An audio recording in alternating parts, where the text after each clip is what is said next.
አደራ ከሰፈር ሰዎች ተጠበቁ። ከሰፈር ላይ አምጥተህ የቀጠርከው የሰፈር ሰው ማናጀሩ ዝቅ ብሎ ደናዋሉ በሚልበት እሱ ግን ሄይ 2 ዶክትሬት ያለው ደናዋሉ ይላል። እሱ ግን ቦታ አይሰጥም። ቦታ አይስጥ አልፎ ሌሎች ቦታ እንዳይሰጡ ይሰራል። አይገርማችሁም? የሰፈር ሰው ተንኮል ባለፈው ከኔ ጋር ቆንት ነው ያለው። አሁን እናንተ ስለማታውቁት ነው ለሱ እንዲምትሉት። በጣም ፈገግ የሚያደርግ አንድ አንበሳ አይቶ የማያውቅ ቀበሮ ነበረ ይላል ታሪኩ። አንበሳ አይቶ የማያውቅ ቀበሮ ከዕለታት አንድ ቀን ከእንስሳት ንጉስ ከሆነው ከአንበሳ ጋር በተገናኘ ጊዜ ተንቀጠቀጠ ይላል። ለመጀመሪያ ጊዜ ነው። ለሁለተኛ ጊዜ ሲገናኙ ብዙም አልፈራም ይባላል። ለሶስተኛ ጊዜ በተገናኙበት ወቅት ቀበሮ ደፍሮ ሊያነጋግረው ቻለ ይባላል። ይህንን ያመጣው ምንድነው? መተዋወቅ ነው። መጀመሪያ ቀን ስትገናኝ ማንም አይንቅም። መተዋወቅ ያናንቃል። ያንተን ቫልዩ በዜሮ የሚመቱ ሰዎች ብዙ ጊዜ ሻይ ካንተ ጋር የጠጡ ሰዎች ናቸው። ክብርን አታስነካ። አንተ ክርስቶስ የሰጠ የተፈጥሮ ክብር አለ። መኪና ገዝተህ ቤት ሰርተህ ዝና አካብተህ ያገኘው ክብር ሌላ ሁለተኛ ነው። ስትፈጠር ራሱ አንተ ያገኘው የተፈጥሮ ክብር አለ። እሱን ክብር አታስነካ።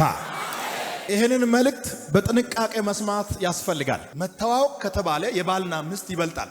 ነገር ግን ይናናቃሉ? አይናናቁም። መተዋወቅ ከመተዋወቅ ይለያያል። የናዝሬት ሰዎች ንቀት ስለ ኢየሱስ ክርስቶስ ብዙ የሚያስከትለው መልእክት ባይኖርም ስለ ራሳቸው ድክመት ግን ሰፊ ትምህርት ይሰጣል። አናጥነት በዚያን ዘመን የተከበረ ሙያ ቢሆንም አናጢ ታምራትን ሲያደርግ ወይም በምኩራብ ውስጥ ጥልቅ እውነቶችን ሲያስተምር መመልከት አስገራሚ ነበር። የናዝሬት ሰዎች በኢየሱስ ላይ የነበራቸው ከተለያዩ ጥያቄዎች መካከል 4ቱን አነሳለሁ። የመጀመሪያው ጥያቄያቸው ይህን ሁሉ ኃይልና ጥበብ ከየት አመጣ? የመጀመሪያው ጥያቄ ነው። ሁለተኛው ጥያቄ ከእግዚአብሔር ወይስ ከሰይጣን? ማርቆስ 3 ቁጥር 22። ሶስተኛው ጥያቄ እህቶቹና ወንድሞቹስ ለምን እንዲህ አይነት ኃይልና ጥበብ ሊኖራቸው አልቻለም? ለነዮሳ ለኢየሱስ ወንድሞች እሱ ውስጥ ያለው አይነት ጥበብ ለምን ለወንድሞቹ አልተሰጠም የሚል ጥያቄ ነበራቸው። አራተኛውና የመጨረሻው ከዚህም በላይ ደግሞ ወንድሞቹና እህቶቹ አያምኑበትም። ከወንድሞቹ ጀምሮ ነው የኢየሱስን ጌትነት የተጠራጠሩት። የማርቆስ ወንጌል ምዕራፍ 6 ከቁጥር 1 ጀምሮ እስከ 5 ድረስ ያለውን ክፍል አብረን እንመለከታለን። ከዚያም ወጥቶ ወደ ገዛ አገሩ መጣ። ደቀ መዛሙርቱም ተከተሉት። ሰንበትም በሆነ ጊዜ በምኩራብ ያስተምር ጀመር። ብዙዎቹም ሰምቶ ተገረሙና እነዚህን ነገሮች ይህ ከወዴት አገኛቸው? ለዚህ የተሰጠችው ጥበብ ምንድር ናት? በእጁም የሚደረጉ እንደነዚህ ያሉ ተአምራት ምንድር ናቸው? ይህ ጸራቢው የማርያም ልጅ የያዕቆብም የዮሳም የይሁዳም የሲሞንም ወንድም አይደለምን? እህቶቹስ በዚህ በእኛ ዘንድ አይደሉምን? አሉ። ይሰናከሉበትም ነበር። ኢየሱስም ነቢይ ከገዛ አገሩና ከገዛ ዘመዶቹ ከገዛ ቤቱም በቀር ሳይከብር አይቀርም አላቸው። በዚያም በጥቂቶቹ ደዌዎች ላይ እጁን ጭኖ ከመፈወስ በስተቀር ተአምር ሊያደርግ ምንም አልቻለም። ስለ አለማመናቸው ተደነቀ። ወንድሞቹ እነ ዮሳ አይደሉምን? የኛ ሰፈር ልጅ አይደለምን? እያሉ ለኢየሱስ የሚሰጡትን ግምት ነው ክፍሉ የሚያስረዳው። እኔም ከዚህ መነሻ አርጌ ርዕስ አርጌ ያዘጋጀሁት መተዋወቅ ያናንቃል ይላል። መተዋወቅ ጥሩም ነው መጥፎም ነው።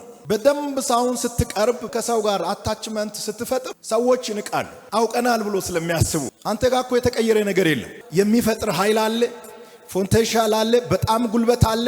አገር መቀየር ትችላለህ፣ የሆነ ነገር መቀየር ትችላለህ። በጣም አስደናቂ የሆነ ፖቴንሻል ተሸክመ መተዋወቅ ካለህ ግን ትናቃለህ። ከአንድ ዓመት በፊት ተባሮ ወደ ወጣበት የመፈወስ ስልጣን አልተሰጠም ተብሎ እንደ ውሻ በድንጋይ ተመቶ ተባሮ ወደ ወጣበት ከተማ ከአንድ ዓመት በኋላ በድጋሚ ተጠራ። አጠገብ ያለውን ሰው ነካ አርገውና በተናክበት እንደገና ስትጠራ ያለው በል። ድጋማው አታስፈልግም በተባልክበት ከተማ፣ ለዚህ ጉዳይ አትሆንም በተባልክበት ከተማ፣ እዛው መስሪያ ቤት፣ እዛው ቸርች፣ እዛው ሰፈር፣ እዛው ከተማ እንደገና በክብር ትጠራለህ። በድንጋይ ተባረ በቀይ ምንጣፍ ትገባለህ። አባ አንድ ሰው አሜን ይበል። ድጋሚ ከመጠራቱ ከአንድ ዓመት በፊት ኢየሱስ ተባሮ ነው የወጣው ከናዝሬት ከተማ ከምኩራብ ውስጥ። ተባሮ ወደ ወጣበት ከተማ ተመልሰና ቀጣይ እሁድ በእኛ ምኩራብ ውስጥ አንተ ታገለግላለህ የሚል ደብዳቤ እንዴት ላኩለት? ተባሮ ወደ ለቀቀበት ወደ ናዝሬት ከተማ እንዴት በድጋሚ ተጋበዘ ሲባል ዝናው እየጨመረ ክብሩ፣ ጸጋው፣ ከውስጡ የሚፈልቀው የእግዚአብሔር ጥበብ በምድርቱ ላይ በኃይል እየተዛመተ መጣ። ያልሰማ ሰው አልነበረም። የአካባቢው ሰዎች ጓጉ። ሌላ መምህር መሰላቸው። በ12 ወራት ውስጥ ጠፋባቸው። ኢየሱስ መሆኑን አልተረዱትም። የተቹ ሰዎች፣ ያንቋሸሹ ያጥላሉ ሰዎች በጋበዙት ሰዓት ኖ አልመጣም፣ ባለፈው ክብረን ነክታችሁኝ አዋርዳችሁ አላባረራችሁኝም አላለም። ምክንያቱም ሰው እንድድን ስለሚፈልግ እንደገና እድል ይሰጣል። ማርቆስ ምዕራፍ 6 ቁጥር 1 ጀምሮ ባለው ክፍል ድጋሚ ወደ ናዝሬት ከተማ በሚገኘው ምኩራብ ውስጥ እንዲያስተምር ከመጠራቱ በፊት በሉቃስ ምዕራፍ 4 ቁጥር 16 ላይ ተባሮ እንደወጣ ክፍሉን አይታችሁ መረዳት ትችላላችሁ። ከአንድ ዓመት በፊት ከምኩራብ ውስጥ እየገፈታተሩ ክብሩን ነክቶ የላኩ ሰዎች ድጋሚ መጥራት የቻሉበት ዋናው ምክንያት ዝናው እየወጣ እየገነነ በመሄዱ ምክንያት ነው። የኢየሱስ ዝና ያለ መጠን መዛመቱንና መሰራጨቱን የናዝሬት ሰዎች እንደሰሙ የሚያስረዳ ክፍል የማቴዎስ ወንጌል ምዕራፍ 7 ቁጥር 28 እስከ 30 ድረስ ባለው ክፍል ማየት ትችላላችሁ። በጥበቡና በሚያደርጋቸው ተአምራቶች ተደነቁ። እነማን? የሰፈሩ ሰዎች፣ ከኢየሱስ ጋር አብሮ ያደጉ የናዝሬት ሰዎች በጥበቡና በሚያደርጋቸው ተአምራቶች ተደነቁ። ኢየሱስ አብሮ አደጎቹ ላይ መደነቅን የፈጠረው እግዚአብሔር ከሱ ጋር ስለነበረ። ኢየሱስ በናዝሬት ሰዎች መካከል ምንም አይነት ተአምራት አላደረገም። ታዲያ ምን አይቶ ነው የተደነቁት? ከጥቂት ሰዎች በስተቀር ምንም ተአምራት ሊያደርግ አልቻለም ይላል። ለምንድነው ኢየሱስ ያልቻለው? ስላላመኑ። በማያምኑት ላይ ኢየሱስ ጊዜ አያጠፋም። በማያምኑት ላይ ኢየሱስ ጉልበቱን ዌስት አያደርግም። አልቻለም ማለት ማድረግ አይችልም ማለት አይደለም። ሰዎች ስላላመኑ፣ ተአምራትን መቀበል ስላልፈለጉ፣ ከእግዚአብሔር ዘንድ እንደተላከ በልባቸው ስላላመኑ፣ በአፋቸው ስላልመሰከሩ ምንም ማድረግ አልቻለም። በመካከላቸው በማያምን ጉባኤ መካከል ኢየሱስ ተአምራት አያደርግም። በሚገባ በሚያውቁት ሰዎች መካከል እያስተማረ በነበረበት ወቅት ኢየሱስ ያደረገው ምንም አይነት ተአምራት አልነበረም። የሆነ ነገር ሲሆን ካላዩ የት አይቶ ነው እነዚህ የሰፈሩ ሰዎች መደነቅ የቻሉት ካላችሁኝ፣ ሌላ ቦታ ኢየሱስ ያደረጋቸው ተአምራቶች ወደ ጆሮአቸው ደርሶ ነበር። ከሌላ ቦታ በሰሙት ተአምራት ይደነቁ ነበር። በሚያደርጋቸው ተአምራቶች፣ በሚናገራቸው በጥበብ ቃሎች ይደነቁ ነበር። በኋላ ግን ኢየሱስ ማን እንደሆነ አወቁት ይላል። ሲያስተምር በመደነቅ ውስጥ ነበሩ።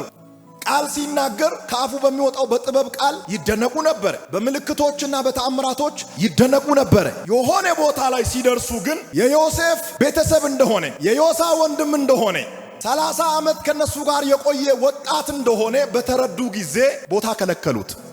ሰዎች እናንተን ካወቁ አሜሪካ ሄደ ተምሬና እስኪ ዶክተር ሆነ ቤተሰብ ባንተ ከሚታከም በሰፈር ነርስ መታከም ይፈልጋል። ከሰው ጋር ጓደኛ አትሁኑ እያልኩ አይደለም። መተዋወቅ የቱ ጋር ነው የሚያናንቀው? መተዋወቅ እንዴት ነው የሚያዋርደው? ሰዎች ከተዋወቁ በኋላ እንዴት ባሊው ያሳጣሉ? ባሊው የሚያሳጡ ሰዎች ደግሞ ምን አይነት ሰዎች ናቸው የሚለውን መሃል አካባቢ እነግራቸዋለሁ። እና እነዚህ ሰዎች የሆነ አካባቢ ኢየሱስ መሆኑን ድንገት ብልጭ አለባቸው። ከቅድም ጀምሮ አሜን እያለን የነበርነው ለዚህ ሰው ነው እንዴ? ከቅድም ጀምሮ ቁጭ ብድግ እያደረገን የነበረው ይሄ ሰው ነው እንዴ? አውቃህል? ሰውየውን ጎን ካለው ሰው ጋር አውቃህል? ግን አንተ የማርያም ልጅ እኮ ነው። የሚተቹ ሰዎች፣ የሚንቁ ሰዎች የሰጡት ስም ነው የማርያም ልጅ የሚለው ስም። እግዚአብሔር የማርያም ልጅ አላለውም ኢየሱስን። ኢየሱስን እግዚአብሔር ያለው የእግዚአብሔር ልጅ ነው ያለው። ሄሎ የማርያም ልጅ የሚል ስም እግዚአብሔር ለኢየሱስ አልሰጠውም። ይሄ ማለት ግን ከማርያም አልተወለደም ማለት አይደለም። ይሄ ማለት ግን 9 ወር በማርያም ማፀን ውስጥ አልቆየም ማለት አይደለም። የማርያም ልጅ የሚል ስያሜ የተሰጠው ከእግዚአብሔር አይደለም፣ ከሰፈሩ ሰዎች ነው። ከሰፈሩ ሰዎች ነው። አብሳሪው መልአክ ወደ ማርያም መጥቶ ምንድነው ያለው? ወንድ ልጅ ትወልጃለሽ፣ ስሙንም ኢየሱስ ትይዋለሽ። እሱ የማን ልጅ ይባላል? የእግዚአብሔር ልጅ ይባላል። ኢየሱስን ለማዋረድ ብሎ የሰፈሩ ልጆች፣ የአካባቢው ሰዎች የማርያም ልጅ አይደለምን ብሎ ጠሩት። የሰፈሩ ሰዎች በናቁት ስም ውስጥ እግዚአብሔር መድኃኒት አስቀመጠ። በተናቀ ነገር ውስጥ ኢየሱስ የተባለ ወጣት በሚኖርበት አካባቢ ቀና ብሎ እንዳይሄድ፣ እየተሸማቀቀ እንዲኖር፣ በሰው ፊት ውርደት ለብሶ እንዲኖር ለማድረግ ፈልጎ የማርያም ልጅ አይደለምን ወንድሞቹ እንትና አይደሉምን እያሉ በተናገሩበት በተቃራኒው ደግሞ እግዚአብሔር እናንተ ምንም የማይጠቅም ወጣት አድርጋችሁ ሳላችሁት እኔ ደግሞ ሁሉ በእርሱ ሆነ ብያለሁ። የእናንተን ዋጋ ሰዎች በዘሮ አባስቶ አፈር ውስጥ ሲቀብሩ እግዚአብሔር በመቶ አባስቶ ሰማይ ላይ ይሰቅላል። ይሄንን በእናንተና ቤተሰቦቻችሁ ላይ አወጅኩት። በግራ በኩል ተደራጅቶ የሚሰሩ ስም አጥፊዎች ይቀጥሉ። በቀኝ በኩል እግዚአብሔር ስምን በሚገርም ቀለም ፖሊሽ ያደርገዋል። ሻይን ታደርጋለህ። በንቀት ሳይቀበሉት ቀሩ። አፈዙበት፣ መተቸት ጀመሩ። እንደዚህ አይነት ንቀት የተለመደ ነው። የአካባቢው ሰዎች ኢየሱስ በሚያስተምርበት ምኩራብ ውስጥ መናቅ የጀመሩት ኢየሱስ ማን እንደሆነ፣ የት ሰፈር ልጅ እንደሆነ፣ የማን ልጅ እንደሆነ፣ እንዴት እንዳደገ በትክክል ካወቁ በኋላ ነው መናቅ የጀመሩት። አንድ የምናውቀውና የቅርባችን ሰው ዝነኛ ቢሆንና ሊያስተምረን ቢመጣ ደስ አይለንም። ከምቀኝነት ተነሳስተን ትምህርቱን አንቀበልም። ምንም አክብሮት አንሰጠውም። ወደ ሌላ ስፍራ ሲሄድ ግን ሰዎች በአክብሮት ይቀበሉታል። ሰውየውን ስለማትቀበለው በሰውየው ውስጥ ያለውን መቀበል አትችልም። በሰውየው ውስጥ ያለውን ነገር መቀበል ስለማትችል መዳን አትችልም። አይሁዳውያን ኢየሱስን ስላወቁት ናቁት። ስለናቁት እሱ ውስጥ ያለውን ነገር ሳይቀበሉት ቀሩ። ያንን በኢየሱስ ውስጥ የታመቀውን የእግዚአብሔር ኃይል የሆነውን የዘላለምን መዳን ሳይቀበሉት ስለቀሩ የእግዚአብሔርን መንግስት ሳይወርሱ ቀሩ። እና አንተ በምትንቀው ሰው ውስጥ በጣም ኢምፖርታንት የሆነ ነገር እንዳለ አትዘንጋ። አንዳንድ ጊዜ 1000 ኪሎ ሜትር ተጉዘ ማግኘት የምትፈልገው ነገር እዛ አጠገብ ባለው ሰው ውስጥ እንዳለ አትጠራጠር። 3-4 ቀን መንገድ ላይ አድረ እዛ ብሄድ ማግኘት እችላለሁ ብለ የምታስበው ነገር እዚህ አጠገብ ባለው ሰው ውስጥ እንዳለ አትጠራጠር። ሰውየውን ስላልተቀበልከው ነው እንጂ አለ ሰውየው ውስጥ። አንተ ስላልተቀበልከው ደግሞ ሰውየው ምንም ይሆናል ማለት አይደለም። ሰውየው ውስጡ ያለው ነገር ይዞ ይሄዳል። የሆነ ሰው ላይ ዛሬ ልተንብኮ ነው የመጣሁት። በምትኖርበት አካባቢ የሰዎችን ክፋት ሰብረ እንድትገባ በኢየሱስም አውጃለሁ።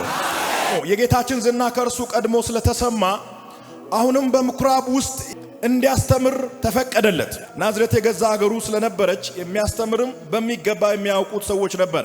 እነዚህ ሰዎች በሁለት ነገሮች ተደንቆ ነበር፣ በታላላቅ ስራዎቹና በግሩም ጥበቡ። በሚሰራቸው ስራዎችና በሚናገራቸው በጥበብ ቃል በጣም ተገረሙ፣ ተወዛገቡ። እጁ ላይ የሚደረገው ምልክትና ከአፉ የሚወጣው የጥበብ ቃል ያስገርማቸዋል። ጌታችን በዛ ስፍራ ታላላቅ ስራዎችን ስላልሰራ ከሌሎች የሰማቸውን መጥቀሳቸው ይሆናል። ማርቆስ ምዕራፍ 1 ቁጥር 28፣ ማርቆስ ምዕራፍ 3 ቁጥር 7 እስከ 8፣ አሁንም ማርቆስ ምዕራፍ 5 ቁጥር 20 እስከ 21። በዚህ ስፍራ ኢየሱስ በጥቂት ህመምተኞች ላይ እጁን ጭኖ ከመፈወስ በቀር ሌላ ተአምር ማድረግ አልተቻለውም። ኢየሱስ ታላቅ ኃይል አለው። ይሁን እንጂ በማያምኑ ሰዎች መካከል ምንም አይነት ታላቅ ሥራ ማድረግ አይችልም። በማህበርና በግል ህይወታችን የኢየሱስን ኃይል እንድንለማመድ ከተፈለገ ማመን ይኖርብናል። እነዚህ ሰዎች እንደ ሌሎች የጸጋውንና የኃይሉን ድንቅ ክስተት ሊለማመዱ ያልቻሉት ለምን ነበረ? ግልጽና አጭር መልስ፣ እናውቃለን ብሎ አስቦ ስለነበረ መለማመድ አልቻሉትም። ብዙዎች የተለማመዱትን የፈውስ ኃይል፣ ብዙዎች የተለማመዱትን የተአምራት ኃይል፣ ብዙዎች የተለማመዱትን መለኮታዊ ኃይል የናዝሬት ሰዎች ሳይለማመዱት ቀሩ። ምክንያቱ ምንድነው ሲባል እናውቃለን ብሎ ስላሰቡት በኢየሱስ ላይ የነበራቸው አመለካከት ትክክል ስላልነበረ እግዚአብሔር በላከው መልእክተኛ ውስጥ ያለውን የእግዚአብሔርን ጥበብና መለኮታዊ ኃይል ሳይቀበሉት ቀሩ። ምክንያቱም ለ30 ዓመታት ያህል ጎረቤታቸው ስለነበረ በአናጥነት ሙያ ላይ ተሰማርቶ ያዩት ነበር። ኢየሱስ ያደገው በዮሴፍ ቤተሰብ ውስጥ ስለሆነ ዮሴፍም አናጢ ስለነበረ በዛ ቤተሰብ ውስጥ ደግሞ በአናጥነት ሙያ ውስጥ መተዳደር ስላለ ምን ብሎ ነው ያሰቡት? አናጢ ሲያስተምር፣ አናጢ ታምራት ሲያደርግ፣ አናጢ የእግዚአብሔርን መልእክት ሲያስተላልፍ አይተን አናውቅም። ይሄ ሰው ደግሞ አናጢ ነው፣ የጸራቢ ልጅ ነው፣ የማርያም ልጅ ነው፣ እናውቃለን። እሱ መምህር ሊሆን አይችልም፣ እሱ ሊያስተምረን አይችልም፣ ከሱ ውስጥ ምንም የሚያስደንቅ ነገር ወደኛ ሊተላለፍ አይችልም። እኛ ደግሞ የሱ ደቀ መዝሙር መሆን አንችልም። ራሳችን ለሱ ሰጥተን ከሱ እግር ስር ቁጭ ብለን መማር አንፈልግም። ለምን? አናጢ ነው። አናጢ ታምራት አያደርግም። በእኛ ሰፈር ነው የተወለደው፣ ከእኛ ጋር ነው ያደገው።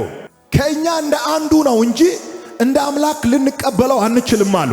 የተዋረደ ሰው ሊያድነን አይችልም። ለዚህ ከእኛ ጋር ላደገው ሰው ሕይወታችን አንሰጥም። እጅ አንስተን በሱ አናምንም። ትምህርቱንም እውነት ነው ብለን አንቀበልም። የሱ ተከታይ መሆንም አንችልም ብሎ ተናገሩት። የሚንቁ ሰዎች እናንተን የሚንቁት ራሳቸው ስለተናቁ እንጂ ያንተን ገበያ በራሳቸው ገበያ ስለሰሩ እንጂ አንተ ስለተናካ አይደለም። በእኛ ሰፈር የተወለደ ሰው ከእኛ ጋር ያደገ ሰው እንዴት አጋንንት ሊያባርር ይችላል? እኛ አጋንንት አናባርርም፣ እሱ እንዴት ያባርራል? እኛ ሙታንን አንቀሰቅስም፣ እሱ እንዴት ሙታንን ይቀሰቅሳል?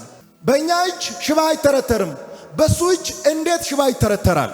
እሱ እንደኛ ተራ ሰው ነው፣ እሱ እንደኛ የዚህ ሰፈር ወጣት ነው ብሎ ነው ያሰቡት። ለምን? እነሱ በጣም ደካማ ስለሆኑ ኢየሱስንም በራሳቸው ሂሳብ ነው የሰሩት። ኢየሱስ በመካከላቸው ይደግ እንጂ እነሱ የሆነ ቦታ ይገደባሉ፣ እሱ ያንን ገደብ አልፎ ይሄዳል። ለኢየሱስ የተጠቀምናቸው ቃላቶች አሉ። ኢየሱስ ፍጹም አምላክ ፍጹም ሰው ነው። ሌሎቹ ግን ፍጹም ሰው ናቸው እንጂ ፍጹም አምላክ አይደሉም። ሌሎች በወንድና በሴት ፍቃድ ነው የመጡት። ኢየሱስ ግን ያለ ሰው ፈቃድ በእግዚአብሔር ፈቃድ ነው የመጣው። በመንፈስ ቅዱስ ነው የተጸነሰው፣ በመንፈስ ቅዱስ ነው የተወለደው። በጣም የሚገርመው እየናቁት ከነሱ ላይ አጋንንት ያባራል። እየናቁት ከነሱ ላይ በሽታን ያስወግዳል። እየናቁት ለምጽን ያባራል። እየናቁት መጥቶ ከእግሩ ስር ይንበረከካሉ። በአንድ በኩል እየናቁ በሌላ በኩል ጠዋት መጥቶ አገልግሎቱን ለመካፈል በር ላይ ይሰለፋሉ። ቀን ቁጭ ብሎ ይሄ ልጅ እኮ ምናምን ብሎ ስሙን፣ ክብሩን፣ አገልግሎቱን፣ ትምህርቱን በጣም እየናቁ እያዋረዱ ያወራሉ። ጠዋት መጥቶ አገልግሎቱን ለመካፈል በር ላይ ይሰለፋሉ። ጠዋት መጥቶ የሚሰለፉት እነሱ ናቸው። እኔ አያለው የምንቁ ሰዎች አንተ በር ላይ ይሰለፋሉ። እግዚአብሔር መድኃኒት አንተ ውስጥ ያስቀምጣል። የሆነ የሚፈለግ ነገር አንተ ውስጥ ያስቀምጣል። በምንቁ ሰዎች ከዚህ በኋላ ትፈልጋለህ። መቶ አለቃ በአይሁድ ሃይማኖት ውስጥ ትልቅ ስልጣን ያለው ሰው ነው። የምኩራብ አለቃ ነው። የሃይማኖት መሪዎችና የምኩራብ አለቆች በኢየሱስ እግር ላይ መጥቶ እንደ መማር የሚያዋርድ ነገር የለም። በአይሁድ መካከል እንደ ሃይማኖተኞች፣ እንደ ምኩራብ አለቆች፣ እንደ አይሁድ ሃይማኖት መሪዎች ኢየሱስን የሚንቅ ሰው በምድር አልነበረም።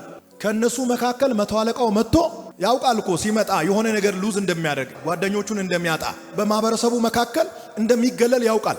ግን በቃ ልጄ ትዳን እንጂ እምፈልገውን ላግኝ እንጂ በቃ ወደ ኢየሱስ ሄዷል ብሎ የሚክድ ሰው ካለ ይካድ፣ ወደ ኢየሱስ በመሄደ የሚጠላ ሰው ካለ ይጥላኝ እንደማይደረግ አውቃለሁ። ነገር ግን የወጋኝ ምስማር ግድ ይለኛል። ይሄ ምስማር ኢየሱስ ካልመጣ አይነቀል። አያችሁ፣ እግዚአብሔር ኢየሱስን ስፔሻል አድርጎታል። ከመላእክቶች መካከል ለአንዱ ያልሰጠውን ቁልፍ፣ በሃይማኖት መሪዎች መካከል ለአንዱ ያልሰጠውን ቁልፍ ትከሻቸውን እየመታ ተከተሉኝ ብሎ ጠርቶ ወደ ዓለም ሁሉ ሂዱ ወንጌልን ለፍጥረት ስበኩ ብሎ ሌላካቸው ለ12ቱ ሐዋርያት እንኳን ስልጣኑን ሲሰጥ ገድቦ ነው የሰጠው። መፈወስ ትችላላችሁ፣ መስበክ ትችላላችሁ፣ የእግዚአብሔርን መንግስት ማስፋት ትችላላችሁ፣ ነገር ግን ማዳን አትችሉም። ምንም ትሰራለህ፣ ነገር ግን የሆነ ቁልፍ ያለው ኢየሱስ ጋር ነው። እየናቁም ቢሆን ይመጣሉ፣ እያዋረዱም ቢሆን ይመጣሉ። አደራ ከሰፈር ሰዎች ተጠበቁ። ባለ ፋብሪካ ነህ፣ ከሰፈርህ ላይ አምጥተህ የቀጠርከው የሰፈር ሰው ማናጀሩ ዝቅ ብሎ ደናዋሉ በምልበት እሱ ግን ሄይ ይንቃ። ለምን ያውቃል? አንተን ድሮ በርባሱ አድርገህ እንደርክ ከሱ ጋር ጭቃ እንደተጫወትክ ያውቃልና 2 ዶክትሬት ያለው ደናዋሉ ይላል። እሱ ግን ሰፈር ሰውን አምጥተህ ካምፓኒ ውስጥ አትቅጠር፣ እንዳቀጥረው በጣም አስቸጋሪ ነው። ቦታ አይሰጥም። ቦታ አይስጥ፣ አልፎ ሌሎች ቦታ እንዳይሰጡ ይሰራል። አይገርማችሁም? የሰፈር ሰው ተንኮል ባለፈው ከኔ ጋር እኮ ነው እንትን ያለው። አሁን እናንተ ስለማታውቁት ነው ለሱ እንዲህ የምትሉት። በጣም ፈገግ የሚያደርግ አንድ አንበሳ አይቶ የማያውቅ ቀበሮ ነበረ ይላል ታሪኩ። አንበሳ አይቶ የማያውቅ ቀበሮ ከዕለታት አንድ ቀን ከእንስሳት ንጉሥ ከሆነው ከአንበሳ ጋር በተገናኘ ጊዜ ተንቀጠቀጠ ይላል። ለመጀመሪያ ጊዜ ነው። ለሁለተኛ ጊዜ ሲገናኙ ብዙም አልፈራም ይባላል። ለሶስተኛ ጊዜ በተገናኙበት ወቅት ቀበሮ ደፍሮ ሊያነጋግረው ቻለ ይባላል። መጀመሪያ ቀን እንደዚህ እያለ ነበር። ሁለተኛ ቀን ቀጥ ብሎ ቆሜ፣ ሶስተኛ ቀን እስኪ ላናግረው። አንተ አንበሳ ነህ፣ ቀበሮ እንዲደፍር አትፍቀድ። ይህንን ያመጣው ምንድነው? መተዋወቅ ነው። መጀመሪያ ቀን ስትገናኝ ማንም አይንቅም። መተዋወቅ ያናንቃል። ያንተን ቫልዩ በዜሮ የሚመቱ ሰዎች ብዙ ጊዜ ሻይ ካንተ ጋር የጠጡ ሰዎች ናቸው። ለይተህ ጠጣ፣ ለይተህ ተዝናና፣ ክብርን አታስነካ። አንተ ክርስቶስ የሰጠ የተፈጥሮ ክብር አለ። መኪና ገዝተህ ቤት ሰርተህ ዝና አካብተህ ያገኘው ክብር ሌላ ሁለተኛ ነው። ስትፈጠር ራሱ አንተ ያገኘው የተፈጥሮ ክብር አለ። እሱን ክብር አታስነካ። ይህንን መልእክት በጥንቃቄ መስማት ያስፈልጋል። መተዋወቅ ከተባለ የባልና ሚስት ይበልጣል። ነገር ግን ይናናቃሉ? አይናናቁም። መተዋወቅ ከመተዋወቅ ይለያያል። የናዝሬት ሰዎች ንቀት ስለ ኢየሱስ ክርስቶስ ብዙ የሚያስከትለው መልእክት ባይኖርም ስለ ራሳቸው ድክመት ግን ሰፊ ትምህርት ይሰጣል።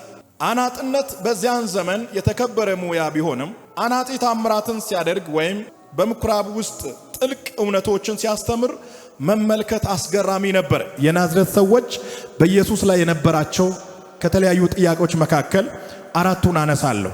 የመጀመሪያው ጥያቄያቸው ይህን ሁሉ ኃይልና ጥበብ ከየት አመጣ? የመጀመሪያው ጥያቄ ነው። ሁለተኛው ጥያቄ ከእግዚአብሔር ወይስ ከሰይጣን? ማርቆስ 3 ቁጥር 22። ሶስተኛው ጥያቄ እህቶቹና ወንድሞቹስ ለምን እንዲህ አይነት ኃይልና ጥበብ ሊኖራቸው አልቻለም? ለነዮሳ ለኢየሱስ ወንድሞች እሱ ውስጥ ያለው አይነት ጥበብ ለምን ለወንድሞቹ አልተሰጠም የሚል ጥያቄ ነበራቸው። አራተኛውና የመጨረሻው ከዚህም በላይ ደግሞ ወንድሞቹና እህቶቹ አያምኑበትም። ከቤተሰብ ጀምሮ ነው የኢየሱስ ጌትነት የተገለለው። ከወንድሞቹ ጀምሮ ነው የኢየሱስን ጌትነት የተጠራጠሩት። እነዚህን 4 ጥያቄዎችን በማንሳት ይናገራሉ። የሰፈሩ ሰዎች የስድብ ቃል ስለመሰላቸው የማርያም ልጅ እያሉ ነበር የሚጠሩት። የናዝሬት ሰዎች በእርሱ ተሰናከሉ። በዚህም ወንጌል ውስጥ ኢየሱስ 2 ጊዜ ሲደነቅ ታየዋለ። በአይሁዶች አለማመንና አሕዛብ በሆነው የሮም መቶ አለቃ ታላቅ እምነት ተደንቋል። ሉቃስ ምዕራፍ 7 ቁጥር 9ን ማየት ትችላላችሁ። ኢየሱስ ከናዝሬት ወጥቶ ገሊላ ከተሞችና መንደሮች አመራ። በሕዝቡ አሳዛኝ ሁኔታ ልቡ ስለተሰበረ ማቴዎስ 9 ቁጥር 35 እስከ 38 ደቀ መዛሙርቱ በእርሱ ስልጣንና ኃይል እንዲያገለግሏቸው ላካቸው ይላል። ካላችሁበት ከፍታ ወርዳችሁ እግዚአብሔር በውስጣችሁ ያስቀመጠውን መልእክት ለማስተላለፍ ማክሲማም ሞክሩ። ማክሲማም ኤክስትራ ማይል ሄዳችሁ ሰዎች እየናቁም ቢሆን የእግዚአብሔር ታርጌት ሰውን ማዳን ስለሆነ ትንሽ ስትነካ፣ ትንሽ ሲያዋርዱ፣ ትንሽ ሲያሰናክሉ እግዚአብሔር ባንተ በኩል ወደ ሰዎች የላከውን መልእክት አደናቅፈ አትመለስ።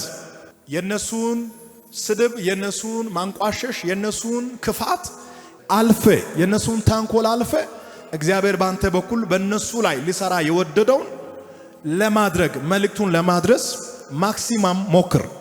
ከዛ አልፎ ሲሄድ ግን አንድ አማራጭ አለ። ኢየሱስ ክርስቶስ ራሱ ነው አማራጩን ያስቀመጠው።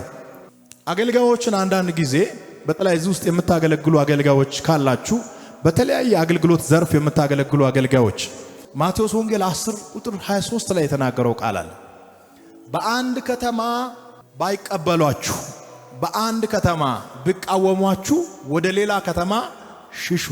እዚህ ጋር ካልተቀበሉ እዛ ጋር የሚቀበል ሌላ ህዝብ አለ። እዚህ ጋር ኖ ካሉ እዛ ጋር ዌልካም የሚል ህዝብ አለ። እኔ ራሴ ይህንን ፕሪንሲፕል ተከትያለሁ። የሆነ ቦታ እኔ ውስጥ ያለውን መልእክት ለሰዎች ለመስጠት ማክሲማም ሞከርኩት፣ መቀበል አልቻሉም። ናው ሌላ ከተማ አለ። ሻንጣዬን ይዤ ዞር አልኩ። ዌልካም የሚል ህዝብ መጣ። አታስፈልግም የተባልክበት ዘመን የሚያበቃበት፣ ለምንም አትሆንም የተባልክበት ዘመን የሚያበቃበት፣ ወሳኝ ሰው ተብለ የምትጠራበት፣ በየቦታው አንተ ካልገባ የሆነ ነገር ማይሆንበት ጊዜ መጥቷል። የእግዚአብሔር ነገር አንተ ውስጥ ያለው ወደ አደባባይ ይወጣል። አሜን ላላችሁ ሁሉ በኢየሱስም ይሆን። ከዚህ በፊት እንደፈለጉ የሚያገኙ ሰዎች ሃይ እንዴት ነህ እያሉ ደረትን ጀርባን እየመቱ የሚያናግሩ ሰዎች፣ ጸጉርን እንዲህ ያደርጉ ደህና ዋልክ የሚሉ ሰዎች ከዚህ በኋላ በቀጠሮ ያገኛሉ። ከዚህ በኋላ በቀጠሮ ያገኛሉ። ከዚህ በኋላ በቀጠሮ ያገኛሉ። አጠገብ ያለውን ሰው በትከሻ ነካ አድርገውና ከዛሬ በኋላ በቀጠሮ ነው የምታገኘኝ ንገረው። አቦ